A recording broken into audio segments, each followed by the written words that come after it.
Hey guys, welcome back to the podcast. I have another educator in the data analytics space. He's got a PhD from Georgia State in economics, and he is also an associate professor at High Point University. And here's another little tidbit. He is actually one of my students. We just found that out. So, Daniel Hall, how are you doing today, man? I'm doing great, John David. How you doing? Hanging in there, man. This COVID thing is just hanging around. So, I think, what is it, in 3 days, it's going to open up to phase 3 here in North Carolina. I believe so, yes. So I guess we'll see how that happens. I hope there's not a huge second wave like everyone's been predicting. Yeah, I mean, the only thing you can predict is uncertainty successfully. It's just a crazy world right now. Yeah, a lot of uncertainty. And we're doing the best to mitigate that with flattening the curve. Of course, there's been a huge economic impact from flattening the curve. And so the Right. question is, like, do our normal policy tools work when we have a recession by design? So, like, normally the recession surprises us. I mean, in some ways, we did get a recession caused by the negative real productivity shock. But then we also chose to shut down the economy to flatten the curve. And so some of it, was self-inflicted. And we tried to prop that up with, the CARES Act and other, fiscal policy and monetary policy ways to kind of stimulate the economy. But at the same time, our productivity is declining. And so yeah, it is really interesting. Are we going to just have too much money chasing too few goods? And so I'm worried that, we'll reopen and we're going to have all this pent up demand, but the supply chain may not be with it. And then we might actually get some inflation during this process. So, but I mean, if anything, is regardless of how it transitions out, it'd be great to get the economy back online as soon as possible. And it was a big surprise that the unemployment rate was not as high as many anticipated. Many were anticipating 20% for the month of May, and we only got 13.3. It actually went down. Well, I think that speaks to the fact that more and more people can work remotely. And this is a video topic we've covered on the YouTube channel. Is we actually just posted our interview with Tyler Lubin, who he slowly worked his way from being 100% in the office to 1 day remote a week.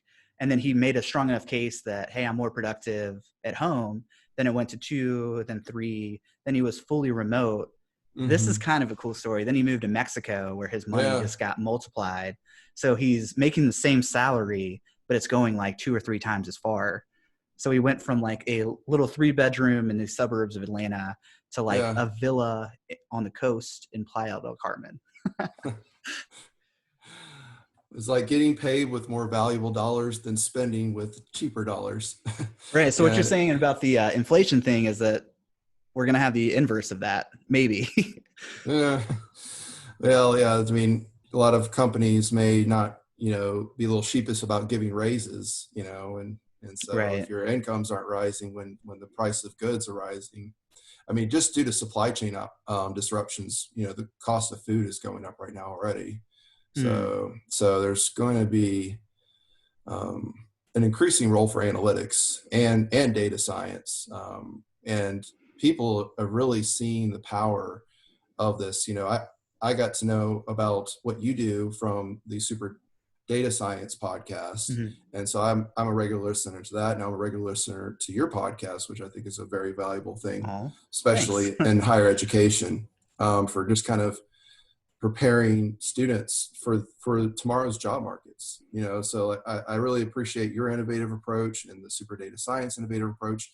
And it's really exciting hearing about the different case studies and how people are responding to COVID. And almost every analytics company is building out COVID dashboards to reach out to their community.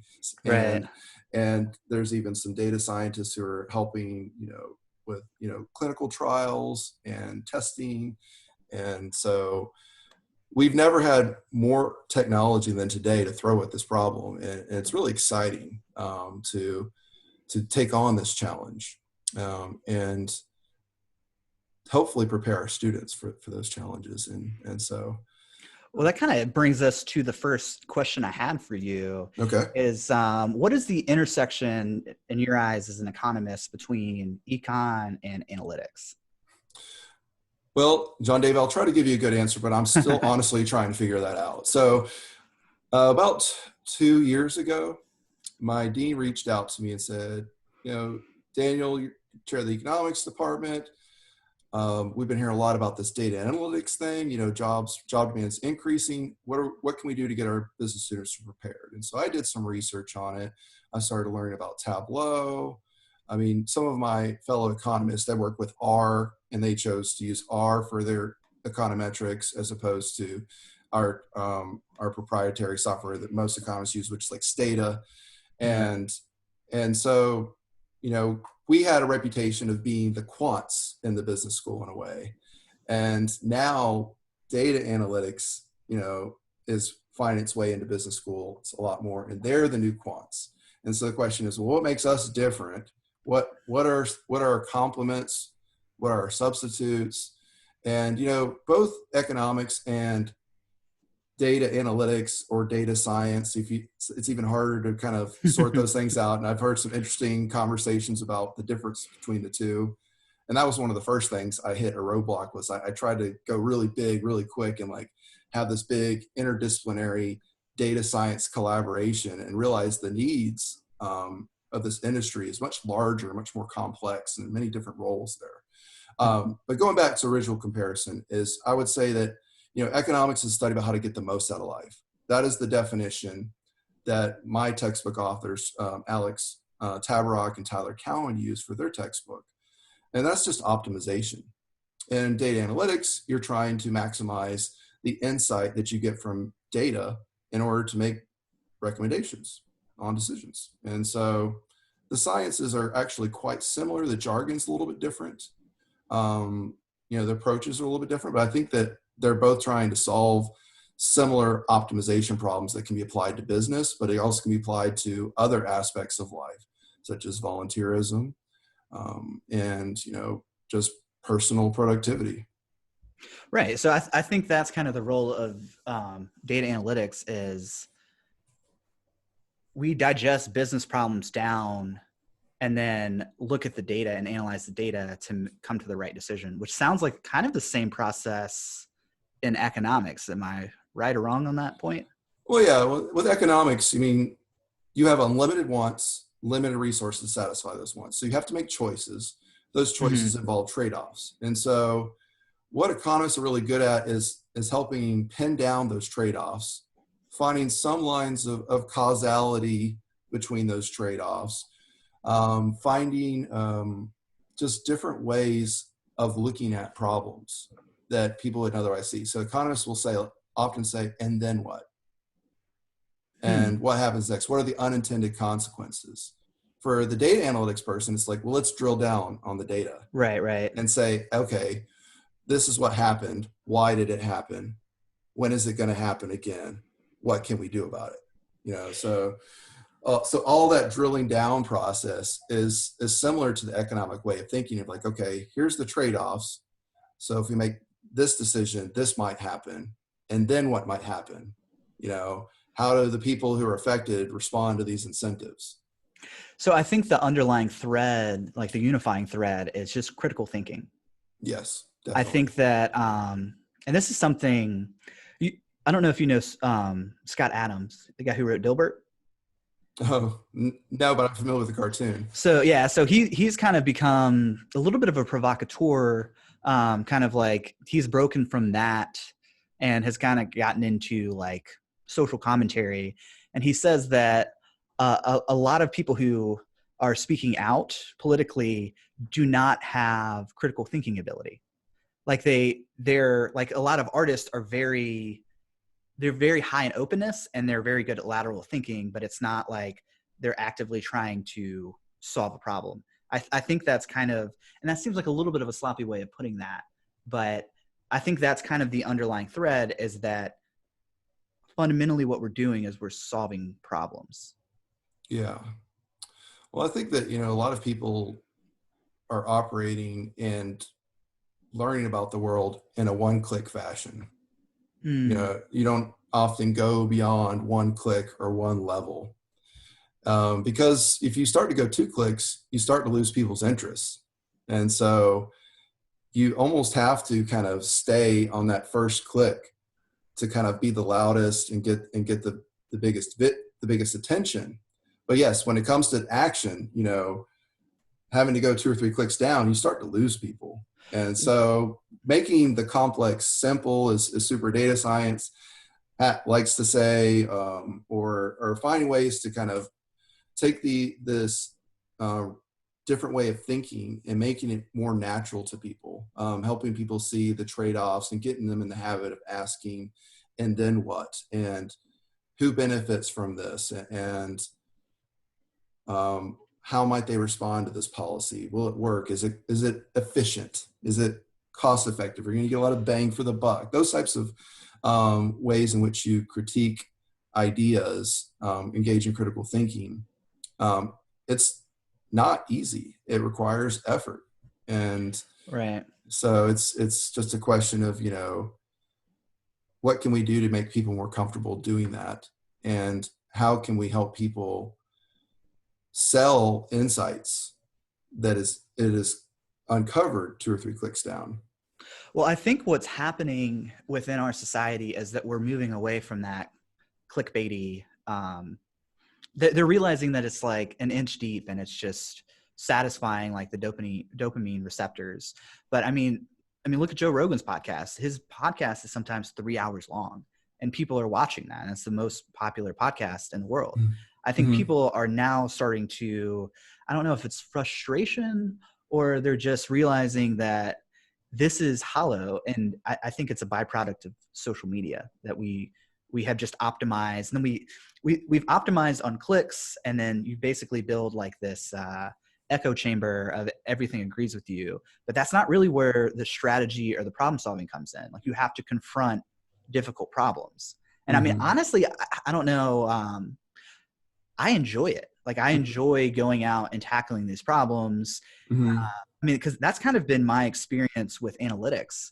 I did take 2 or 3 analytics courses in my master's program, but it was like we were talking about off air, is that was just theoretical. But really where my learning has come in is that I just took on these projects through consulting, and I was completely stumped. And then you kind of start to problem solve and like kind of pull on different threads, and then, oh, there's something here. And then you kind of take it a step further. I think that's kind of the place where analytics is starting to come into play. Yeah, I mean, it's a great environment with learning by doing. I mean, because you can really deeply immerse yourself in a problem. And often there is some kind of outcome that can come forth. Some students get frustrated with economics because when we talk about big social issues, there's no clear solutions, only trade-offs. And so we can take them to the water and show them where the trade-offs are. And you got to decide, well, now you decide how you want to drink and where you want to take it from there. So are you more macro or micro economics focused? Or are you just kind of a economist and it's all of the above? I would say I'm more of a micro guy. Okay. In graduate school, I got my fields in environmental economics and experimental economics. And so experimental economics kind of does what econometrics does, but we try to control for the noise of data ex ante as opposed to ex post. And so I got frustrated with all the different fancy ways in which we're trying to control for endogeneity and autocorrelation and multicollinearity. And I said, why don't I just start with a clean experiment and just see if our theory makes sense in the laboratory? And so that field has grown a lot in popularity, but now there's more of a return to kind of like, all right, let's take these insights from the lab, let's bring them to the field and have it more external validity. Of course, that increases the barriers to do that type of research, though, because field experiments are very expensive, and you have to build relationships in order to get people to agree to the field experiments as well. So yeah, because that's one critique I've heard of economics, is that macro can get so wide that it's almost useless. Like you don't really come to a concrete insight or outcome. It was actually, I don't know if you've ever heard of Naval Ravikant. He was on Joe Rogan's podcast recently, but he also has his own podcast, and he was talking about how so he is an angel investor, and he was talking about how he very much values microeconomics because there's kind of that clear correlation.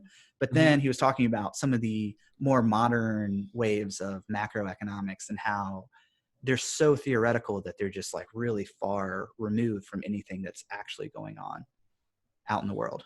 Yeah, well, it's coming with macro. You're coming from very high up. You're pulling some levers and hoping that different businesses and other organizations are going to respond to these levers. You know, you're saying, well, how fast do you want the cash flowing? Right. You know, how much you want to cut taxes by? I mean, and you know, my favorite economist is F.A. Hayek, and he says, you know, the curious task of economics is to teach people how little they know about what they imagine they can design. And so the more we know, yeah, it's one of my favorite quotes because he talks, you know, he's responsible for like kind of like talking about the whole emergent order.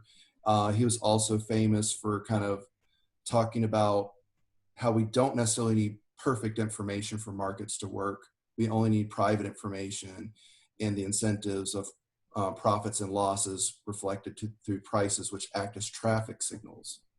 And I actually have a metaphor. I'm not sure if I put it in one of my courses, but I was giving a talk recently to the chamber here in Greensboro, and I was talking about how analytics is almost like having a crystal ball, but it's set to like 80% opacity.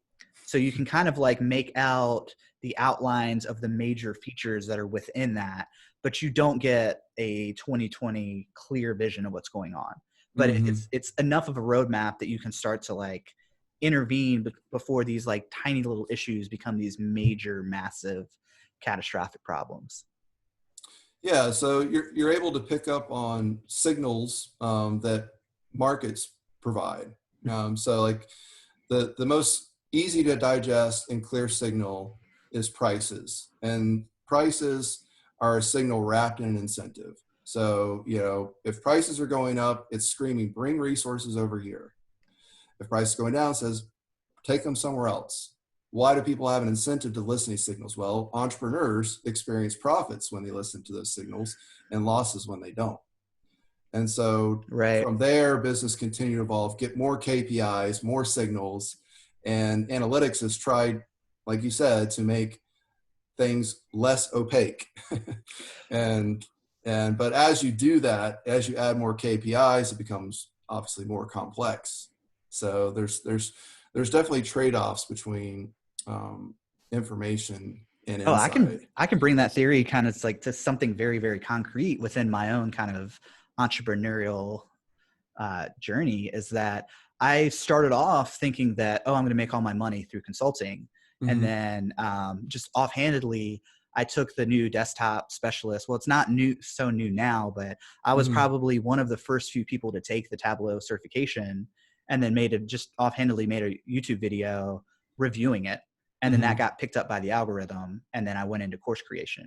And now, especially with the effects of COVID, I would say 95% of my income is coming from my online courses and not my consulting practice. Well, it's always good to not put all your eggs in one basket. Right. But there's kind of that like signal. Yeah. It's interesting. The vernacular is very much different of how you communicate and verbalize concepts than kind of how, I guess I'm just not as articulate. Like you're more in the kind of established in the academy, and there's like, it's almost like I do it out off of fingertip feel, and you're like, you've got kind of like this methodology, and it's like really thought through to where I'm kind of just feeling my way through this, and it's through those signals. Yeah. Well, you know, you're getting signals from the money you're getting from your Udemy course. people are subscribing more to the course. You say, well, I'm doing something right. This is a valuable use of my time, so I'm going to go do this.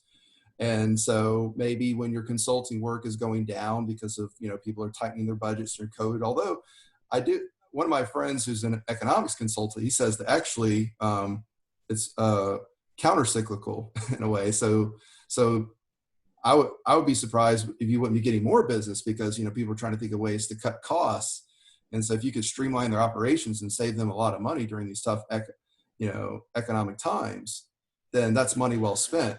But then again, people are risk averse. They don't have a lot of money. They don't want to spend money right now. Yeah. I mean, my largest client actually laid off quite a bit of their workforce. And it's unfortunate to see. And yeah, their executives are just very much afraid to put any money into anything right now. They've got to think about, how do I pivot? Especially because some of them are hit way more than others. So one of my clients sells in-person sales training, and they have just been they've been rocked by this. And then I have a few clients that are waste disposal companies. We're still making garbage. It still needs to be treated. So they're affected, but not so much. So it is kind of interesting that I've got kind of like a cut of different industries and seeing how they're being affected by this crisis. Well, that makes sense when you're thinking in terms of like a priority matrix. It's like, what you do is important, but not necessarily urgent.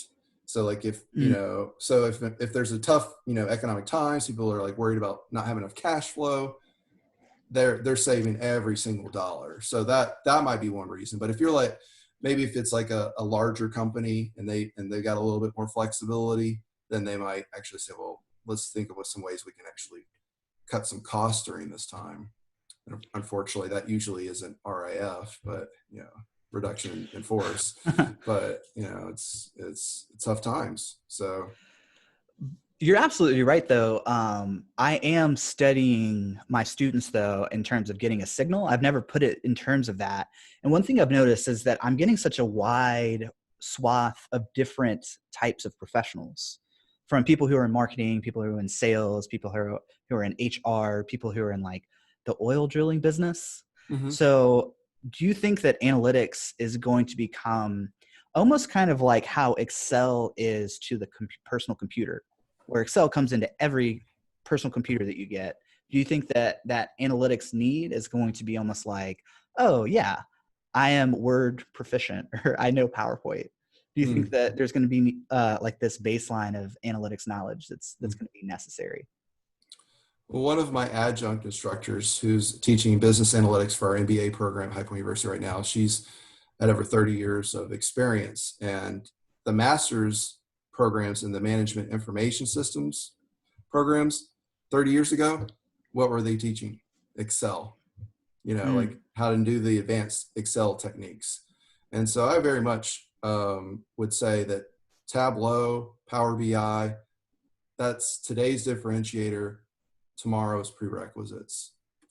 And it's going to come from the fact that I just looked at the occupational outlook handbook of like how fast are these analyst positions growing, because the World Economic Forum said that in 2024 the data scientists and data analysts are going to be like the top job. And of course you've heard people say like this is the sexiest job. I like the sound of that. So I mean it's a great market. I mean there's a reason why the dean said let's get on this business analytics stuff and find a way we can digest it for our students.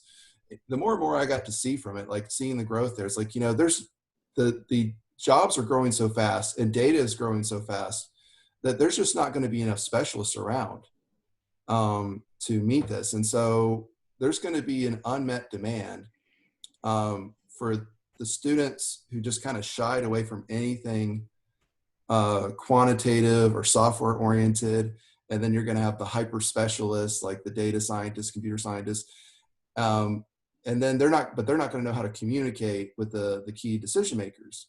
Or they're not going to understand business. That is a huge problem. Or they're going to lack the domain knowledge. And so simply just the middleman between the quants and the C-suite is the type of students that I'm trying to cater to. So I catered my Tableau class and my SQL class to business students. Said, you do not have to have any programming experience. We're going to use a business case study and we're going to go through it that way. But I mean, like, in terms of like jobs, I mean, like the traditional, financial analyst, 6%, which is the average, budget analyst, which is the average, but then the more newer domains in which analytics is going into other aspects of business, management analyst, 14%, marketing, market research analyst, 20% growth over 2018 to 2028, operations research analyst, 26% from 2018 to 2028. Information security analyst, 32%. Then you've got, of course, computer information research scientists, 16%, mathematicians, and statisticians, 30%. So like, wow, that's so huge. Like there's huge influx of demand. So like if you want to pick a profession, you want a profession that has high demand for your labor and relatively scarce supply. So all these people who are taking on these professions that are specialized in it, they're going to make good money. And then there's not going to be enough to go around.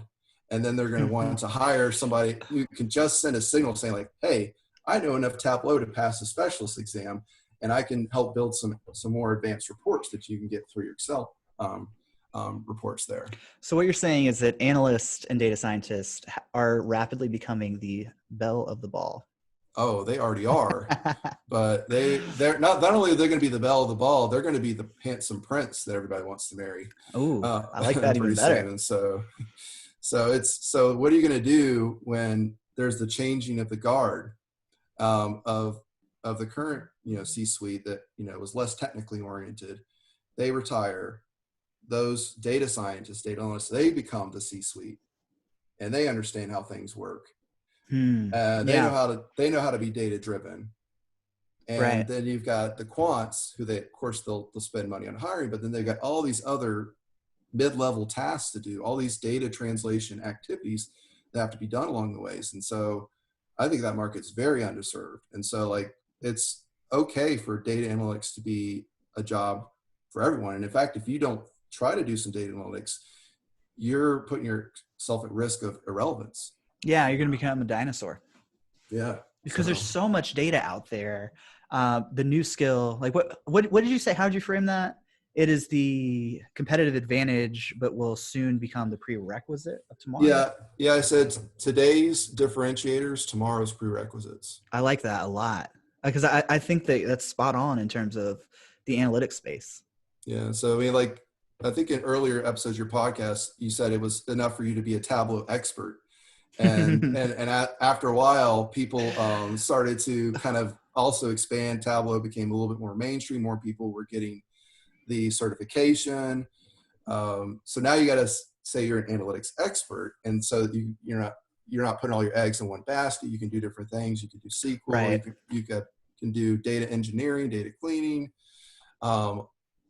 Those things are important, and I think that it's good to find a way to take a business student or any undergraduate and say, like, I want you to be a little T-shaped in this world of data. And so where's your T going to go down in? Are you a presentation person? Then maybe you should do Tableau. Are you an organized person? Maybe you should kind of get really good at SQL. And then be familiar enough with some of those areas so that you can kind of. Yeah, I was going to ask you to kind of elaborate. I just watched a YouTube video on that concept of being T-shaped in your skill set. So it's not being a jack of all trades. It's being kind of almost like a specialized generalist, kind of like myself, Exactly. where I'm very deep in data visualization, but I'm an analytics expert. And I don't really know how to code in SQL that well, but I know how to manage people who are database administrators. Yeah. So it's kind of like I can take on projects that have a pretty wide scope, and then kind of for me specifically is just kind of pretty it up with the data visualization component. Well, you're right on with your understanding of that. In economics, we talk about the benefits of specialization. Specialization is only possible through trade. So we need lots of trade, lots of free markets in order for that to happen. But at the same time, the world is changing so fast that if you become over specialized, you're vulnerable to creative destruction. Right. Yeah. And so this is why economists, they seem to never agree with each other, because they always have a counterfactual to their own point.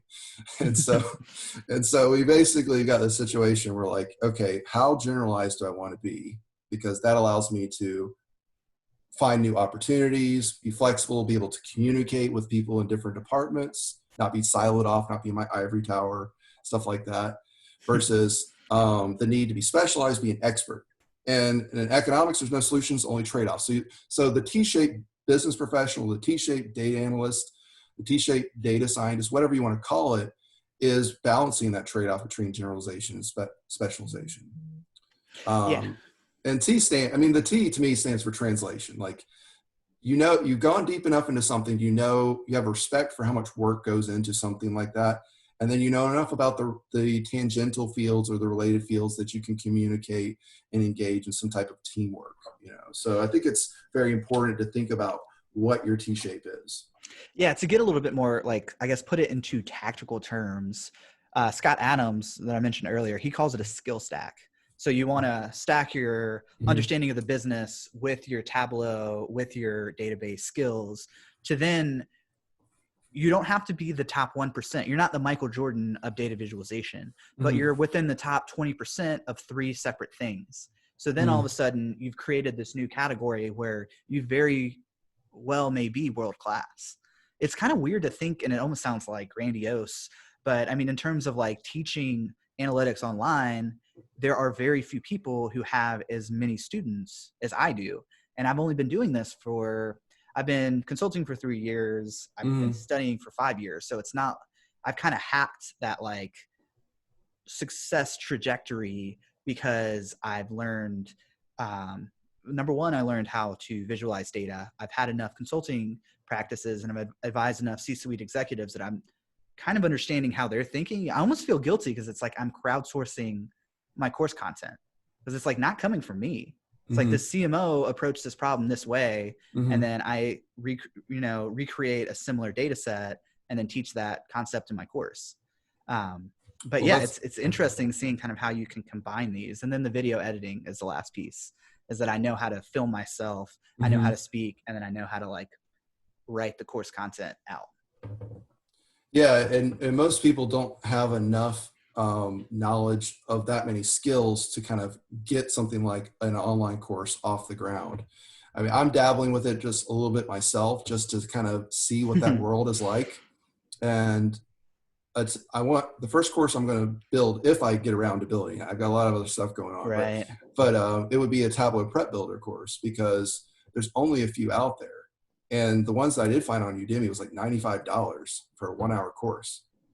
And I was like, and there's no discounts. I was like, compared to like the typical prices of $10 to $15, I was like, so I might just do a free course, just to kind of see how many people would be interested in that type of course if it was free. And then see, like, if you want to build up from that, because I'm taking a machine learning course right now, and they were offering lots of little bonus free 1-hour courses along with it. And I thought that was a pretty cool approach there, to just kind of say like, well, how many people could I just help by offering something that I find is a useful tool for free?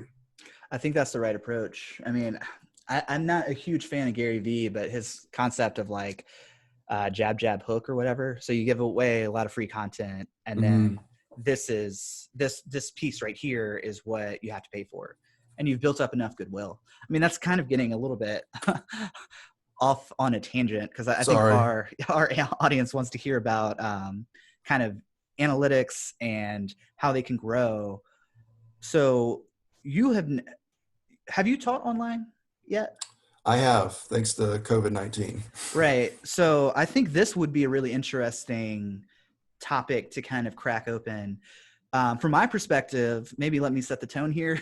Sure. I think it is absurd for a student to pay a huge amount of tuition for online courses. And maybe you can kind of push back on that. I mean, what's the value of someone paying, I don't know what some of these colleges, $5,000 for an online course? Or like, I guess you get the university's stamp of approval that this was put on. Well, I mean, this can go even further back to like debates that have already been going about, online education versus traditional higher ed education. Like how can you justify charging this much to students when you can go take a Udemy course for like $15 and you learn the same skills? So those types of things, like the whole concern that was about the massive open online courses, is that going to eat higher ed's lunch, was a big concern. When I first started teaching at High Point University about 10 years ago, it didn't quite take off like people thought it was going to. I mean, like it's there, it's big, but it didn't like completely, we didn't lose like a lot of market share to this environment. But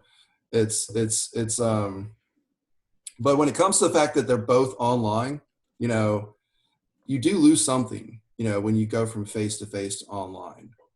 And so,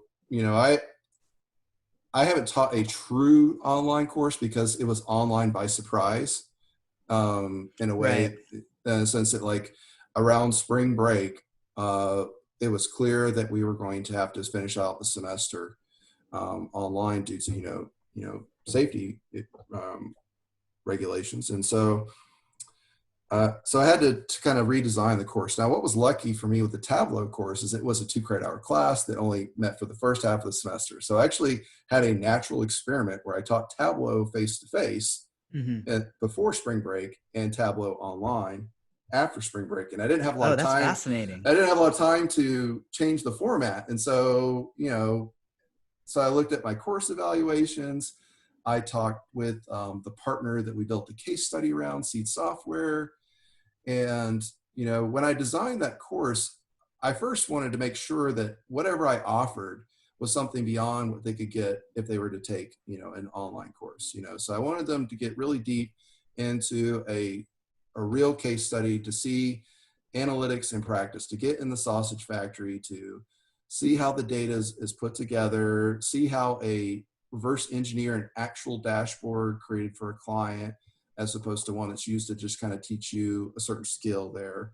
And that's probably not fair to a lot of the online courses, because as you said earlier, a lot of your courses are informed by the clients that you work with, the visualization ideas that you get. But I think I'm the exception to the rule. Like, I actually just put a YouTube video out on the new Power BI exam, and I used a survey case study, and I talked through, okay, this is how I do a lot of psychographic analysis. So a client will send out a survey to, like, for example, their physicians, and then they'll see how they feel about these products. And then I'll take that, pivot it, and then turn it into a Likert scale that's interactive. So essentially what I'm doing is I'm building an app so that the marketing person or marketing manager can understand, oh, this works, this doesn't work. And it's very real, to where someone actually left a comment on that YouTube video. Thank God it's not yearly sales. This is, thank God I have like a fresh, interesting, more engaging case study to work through that kind of makes you think. And also too, I don't think a lot of the people who are teaching tie it back to an actionable decision. And I think that's because they're not consulting. They're not actually advising people on what they should be doing with their money or their time or whatever, in terms of what does this data actually drive for a decision. Yeah. So I wanted to follow a consulting company. And so luckily enough, one of my former students works for Seed Software. It's actually part of her family business. They were a big supporter of High Point University, so they gave back a lot. They gave me a real data set. Of course, they de-identified it and scrambled it a little bit, but the data otherwise was real. It was with a real estate company. And so I had my students reverse engineer the dashboard and then give an insights presentation to the Seed Software people to kind of have them be critiqued on how well they were at presenting their insights and recommendations. Why did you anonymize it? Well, they had to anonymize the data because the client that they had didn't want to have any of their private records being shown. Okay. So yeah. Because for my capstone for my MBA, we actually signed an NDA, and then I did a consulting project for Hanesbrand. So that's like one of the biggest. I guess that's probably the biggest company that I've done any analytics work for. But it was I was presenting to their upper management. Yeah, signing an NDA might be a good approach, but I was happy to just follow the lead of the company that wanted to work with me. Right. Yeah, that's fair. But I think that if you want to make it as real as possible. And exactly. There is risk though, because I mean, having a bunch of 22-year-olds with your data, I mean, I don't know how big that risk is actually. They're not going to be like, sell it to your competitor. I don't think they have that like. When the class is over, they're like, delete data. Right. they're not thinking like, ooh, I've got some scheming and some menacing plans coming up. All right. So now let's move on to, you had a question for me in the LinkedIn message, which was, do I have any advice on how you can get your first consulting project? Yeah. So I found, what you're talking about on the Super Data Science podcast, and of course in your own podcast, how to get a job in data analytics, of like the value of consulting and problem solving. And it really appealed to me. And I was like, well, I need to be able to not just kill two birds with one stone, but actually find two swords that will sharpen each other. And I think that man, these metaphors you keep rattling off, man. Well, yeah, I'm an economist. I sell, you sell snake oil. I sell metaphors. I was about to say, are you not in the poetry department? No. But all kidding aside, like I kind of had a little bit of, like, who am I to teach this course on analytics, Tableau, and SQL? I'm an economist. I got my PhD in economics. I've specialized in the public goods problem, environmental economics, experimental economics. I do have some quantitative skills. I do have some software skills, but I definitely needed to add something to it. And I don't have time to get my master's in data analytics. I could get certified, and that'll appease like the accreditation gods. But I wanted to get some real world experience, so that way I can bring that into the classroom as well. And so I've got a lot of real world experience just by working with my seed software partner in designing the course. And I've learned a lot just from that experience alone, but I think I need to do some myself in order to bring that back to the classroom. And so I figured I'd start with a domain that I'm most familiar with, which is higher ed. And so I'm interested in doing some more analytic services for higher ed. And I've actually done a few projects, but so far it's been at the departmental level and at the school level. And I'm starting to get some interest, outside of that. Like, hey, tell me about this Tableau thing. Can we use this to solve a problem? I say, yeah, let's talk about it. But getting my foot in the door, what kind of advice do you have? I mean, I've heard your story about where you kind of applied for an internship and then you offered to be a consultant for them, which was pretty bold. I think I'm glad that worked out for you. Yeah, that's one thing about me is that I have a big ego. I can take some blows. That's actually why I like being partnered with Elizabeth, is that she is so opposite of, I'm just like, yes, give me all of this, and I'm awesome, and she's like, no, we need to kind of slow down. There is a component to this of salesmanship. So I sold insurance for 3 years, so I have a little bit of a competitive advantage there, to where I was knocking on doors, getting told no 20 to 30 times a day, and I just kind of grew some thick skin there. But I will say this, I've kind of evolved out of face-to-face sales. So the fundamental problem you have is distribution. Yeah. So you can go on sites like Upwork, where I'm not sure if they're going to have any higher education consulting projects, but they might have something that is at least tangentially related to your area of expertise. So it might be like, I need someone to pull economic data and then visualize it. Yeah. And then you can start to build up your profile there. And then if you do a good job, they'll leave a rating on there, and you can get them to write a review. And then if you get kind of like that gold status, then you'll start having inbound leads. Yeah. One other way that you may want to consider getting your first consulting project is just start giving talks.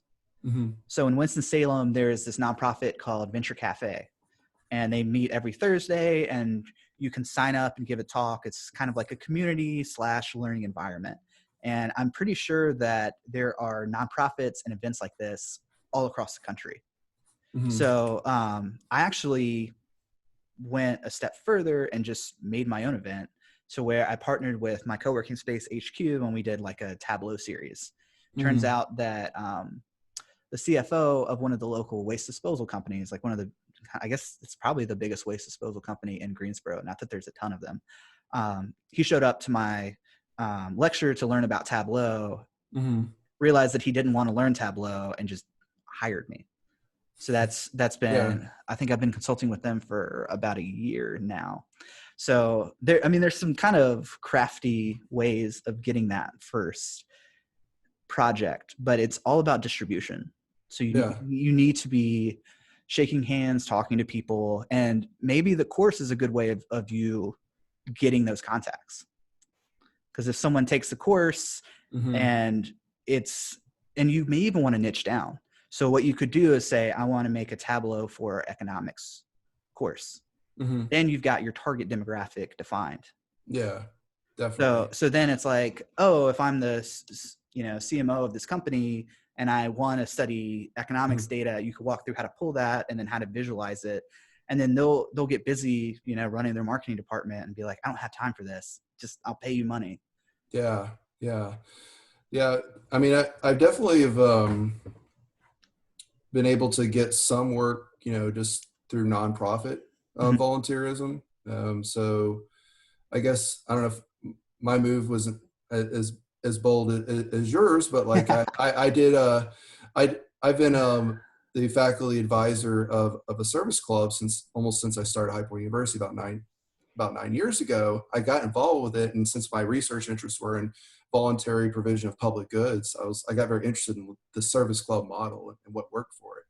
And so I started talking at the Civitan meetings and giving talks and getting help with that. I ended up just kind of helping them with their social media strategies a little bit, which was kind of, which helped. Anyway, so eventually I said, there's all these service clubs, they meet once a year to share their data with each other about, how many deletes they had, how many ads they had, what types of fundraising success that they had, what types of new service club models are they trying out? Are they working?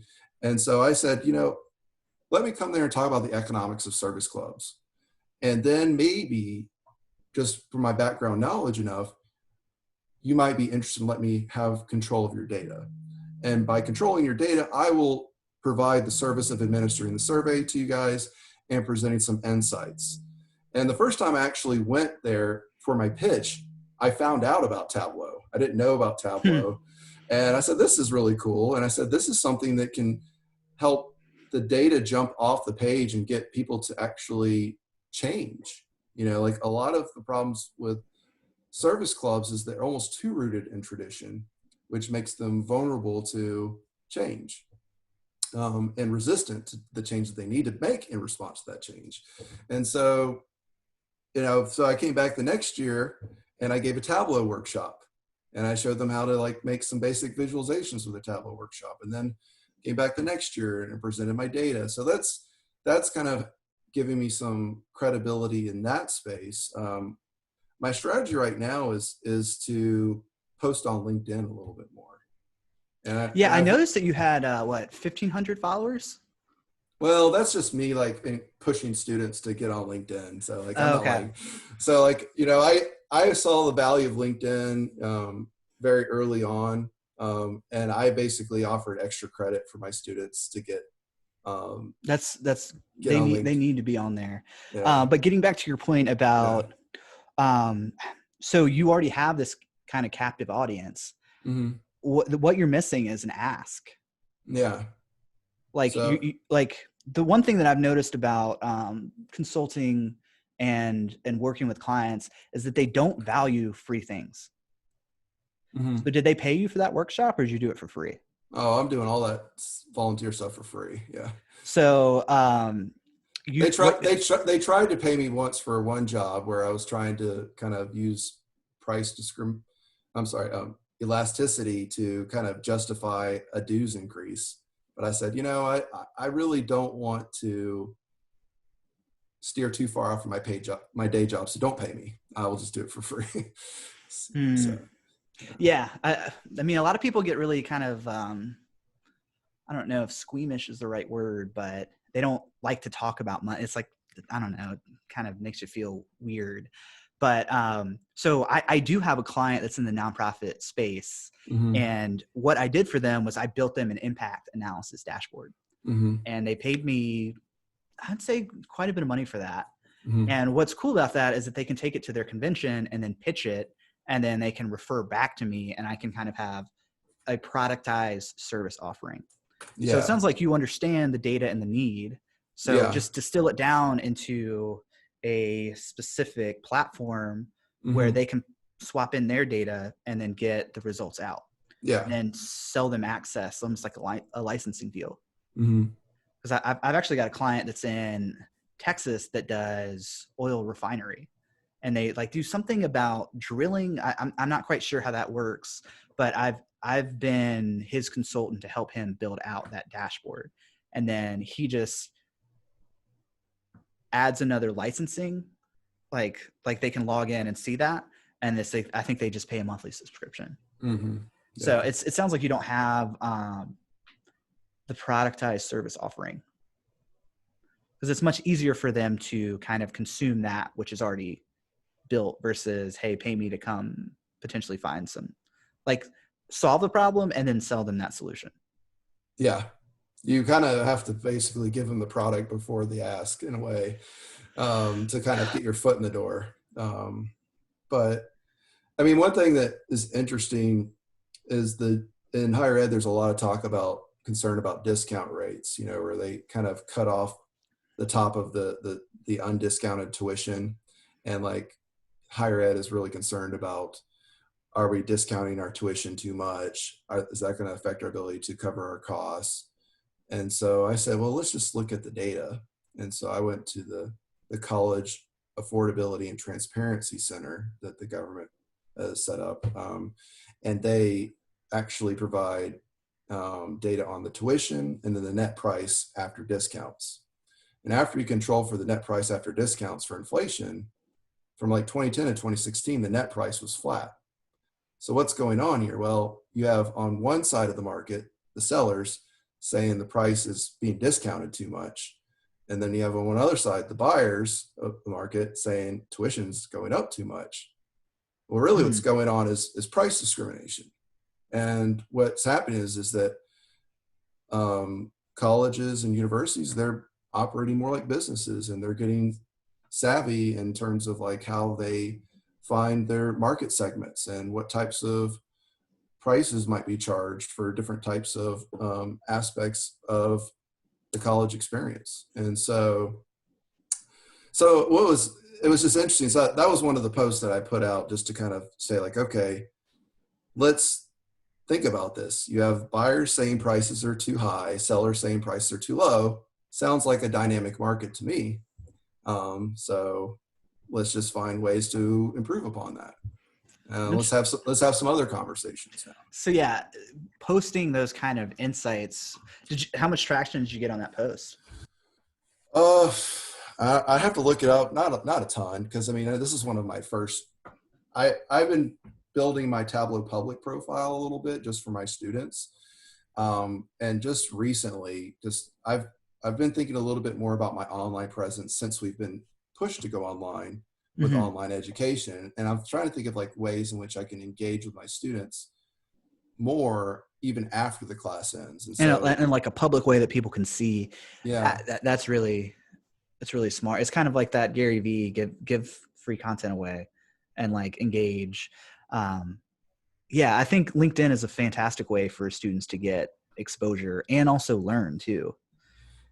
And it's really cool when like one of my former students I had about 7 years ago reads my post and comments on that. And It's Yeah, kind of nice to see that they're still interested in what I might have to say. So that's a rewarding experience in itself, you know, to just kind of, you know, and then also just following my students and just seeing what kind of cool things they're accomplishing. So yeah, that does have to be rewarding. Yeah, I can't wait till I like actually teach in person and can like connect, because there's kind of a disconnect from the online thing, you know? well, yeah, I mean, like, so tell me what you think is going to be different. What, in person? Yeah, versus online. I think I'm going to be more of like a mentor / guide, Mm-hmm. to where like I think online people are looking at me to just be like, where do I push the buttons? How do I get over this certification? It's almost like it's like a transaction versus a relationship. Does that seem accurate? Well, it's still transaction oriented. It's more transaction oriented around the grade as opposed to getting the certification. So, you know, students are still entering your class with the end in mind, you know. Right. They want to get a certification, they want to complete the course, they want to pass the course, they want to get a high grade. So you have to find a way to align their self-interest with the social interest of the class and find the right set of incentives to do that. Interesting. And so that's what good institutions do.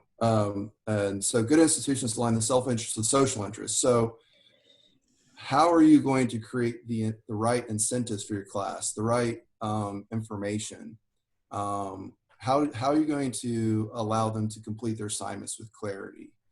You know, how are you, and you will be more of a coach, that's for sure. You're going to have more of that one-on-one stuff. I mean, the best thing you can do is come to class 15 minutes early and get to know a couple of the students that come in early. Yeah. And get to know their names. Get to know their names as soon as possible, and all those things. It just really made me think about what is the delta? What is the difference between online and face-to-face? And I mean, all traditional higher ed got disrupted this spring by forcing their classes online. And the big debate was, do we continue to teach online the way online courses are traditionally taught, which is asynchronous? You know, there's these posted up recordings of lectures. You watch the recordings, you complete the assignments. Maybe you do a discussion post online and get some feedback from your professor, versus basically synchronous, how they were having the class before the crisis hit, but just over Zoom or Google Hangouts or whatever teleconferencing tool you want to use. So there's definitely this desire that the parents and the students are saying, like, you know, why am I spending like very high tuition rates for an online course? Something you mentioned earlier. You are losing a lot of the non-course amenities because you're not on campus enjoying the benefits of campus, the social aspect. You don't have that same commitment device. I mean, like if you think of the analogy of like when we have free internet and there's more workouts that you can do in any possible amount of time that you can get for free, why are people still paying gym memberships? So it's because people need that commitment device. They need that social aspect. Right. And then there's the fact that, you know, higher ed, traditional higher ed is just so embedded in our labor markets that it is the signal that most professionals have to send, you know, to get their leg in with a lot of positions. And so, like, you know, people talk about how college is getting really expensive. And I tell my students the only thing more expensive than going to college for most people is not going to college. Opportunity costs. So, oh, that's interesting. So I don't know if I agree with that. Yeah, you probably don't, but because but it's I'm in a weird spot because I am now moving into kind of that more academic space. But a part of me is kicking myself that I could have started this consulting agency without any education. Like I could have just started doing it. And I think that, I don't know, because there is an opportunity cost to the 2 years I spent getting my MBA, because I could have been building skills and building relationships. So you don't think you acquired any human capital during your MBA time, your undergraduate time? What do you mean human capital? Just your production capacity, in the sense that like the ability to solve problems, getting basic domain knowledge, Oh man, my learning how to learn stuff that's not very tangible that higher ed people use to defend higher education. So my undergrad institution is going to hate me for this. I think that I got kind of worse by going to undergrad because I just phoned it. Like, it was easy enough that I could just kind of like be lazy and get that 3.0 and just coast. So it's almost like I learned. I don't know if I should make this analogy. It's almost like how convicts go to prison and it's like con school. Like I learned how to not really apply myself and just get a passing grade. And if I would have gone and like traveled, or if I would have gone like, cause I knew I was entrepreneurial. So if I would have started business right out of the gate, I think I would have learned, I don't, it's such a hypothetical though, because like I could have failed miserably and then become cynical and then gotten into this like depression downward spiral.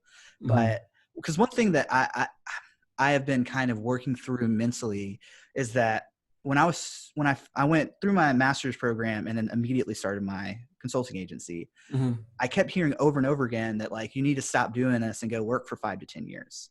And then once you build that skill set, then go and start consulting. And I think that is absolutely terrible advice, because you learn how to become an employee. You don't learn how to become an entrepreneur by doing that. So I don't know. I'm clearly working these concepts and these thoughts out myself, and there's a lot kind of rattling around. I did get some human capital from my undergrad. I don't want to trash them that badly. Yeah, you learned how to bong a beer pretty good, right? Okay, just kidding. I'm not making any assumptions. Yeah, so right. That's true. I mean, I was so immature in my undergrad experience, and that, I mean, I know that's all my fault. It's not their fault that I wasn't a good, conduit to learn things. I mean, really, it took me getting knocked on my ass selling insurance for 3 years to really kind of wake up and be like, oh, if I don't kind of get things together, then this is going to be my life. Yeah. And I will say this about higher education. They make it so easy and so insulated and so like, it's kind of like this soft existence that, I don't know. I think that is somewhat of a disservice, because you go out into the business world and then just get rocked. I don't think, and I don't know, maybe it is, maybe I'm not seeing the right angle of that. Well, higher ed is definitely, you're a little bit younger than I am. I think you said in the podcast, you're like in your early 30s. 31. All right. So I'm about to hit the big 4-0 this year. So, wow. So when I was an undergrad, the signal of just going to college was a strong enough signal. And then there's this thing called the Hope Scholarship that Georgia had, where like it was paid for by the lottery. Basically, if you had a B average or higher, they would waive your tuition. And so, I mean, I'm not going to hopefully I don't get myself in trouble, but you could say that might create incentives for grade inflation. Okay. Because you think of like every student's like crying to the professor saying like they need a B in order to not have to pay tuition. And the professors know that they need to be average. There's pressure for retention, stuff like that. All the incentives kind of push those grades up. And so like grade inflation has been a concern. But to me, it just shifts the signal. Okay. So as more and more people entered college, the signal of just going to college wasn't a strong enough signal. Then you had to complete college. And then there's your GPA. Well, because everybody's GPA got pushed up because people need to hold on to scholarship money to cover the higher costs of higher ed.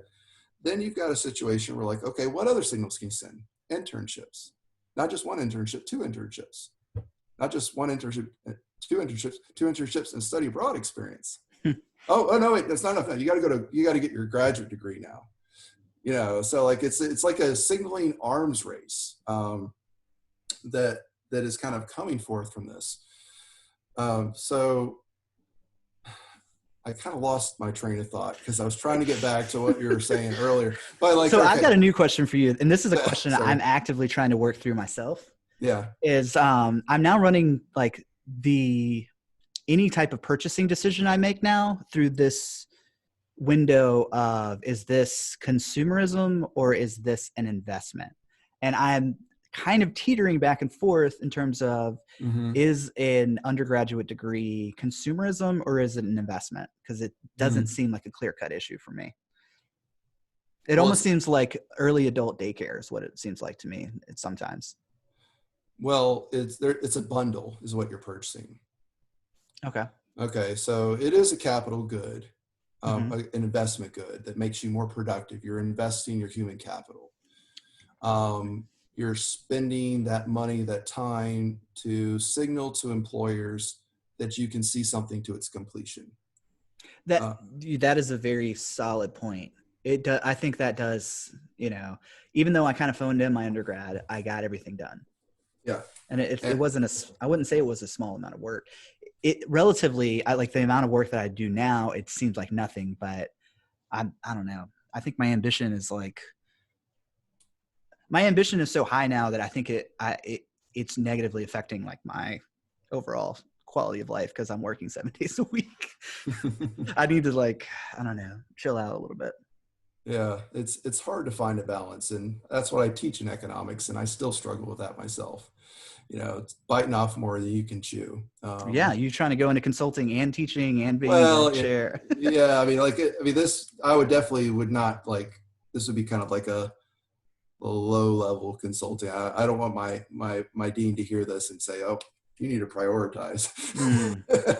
No, but yeah, it's more or less that I want to make sure that I can sharpen both swords by doing some consulting work. It'll pay back in terms of the improvement of these courses that I'm offering to get students prepared.